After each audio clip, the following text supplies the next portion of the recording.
Jelang musyawarah nasional Munas Golkar, sebuah surat yang berisi dukungan untuk Jokowi menjadi Ketua Umum Partai Golkar beredar.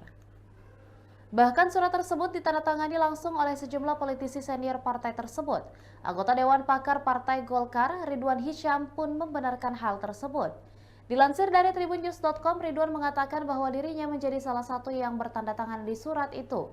Ia juga mengonfirmasi bahwa surat yang beredar itu ditujukan kepada Jokowi untuk diminta kesediaannya menjadi ketua umum. Pasalnya, sejumlah politisi senior Golkar sepakat jika Jokowi bersedia mengisi kekosongan kursi ketua umum Golkar setelah Airlangga Hartarto mengundurkan diri. Menurut Ridwan, hal itu sebagai bentuk aspirasi pemilih Golkar di akar rumput agar Presiden Jokowi bersedia menjadi bagian dari Golkar.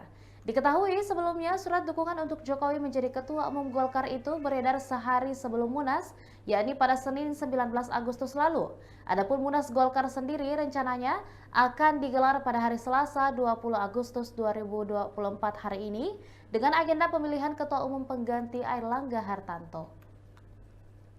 Demikian Tribun Hot News kali ini, dan jangan lupa saksikan berita lainnya hanya di kanal YouTube dan juga Facebook Tribun Timur.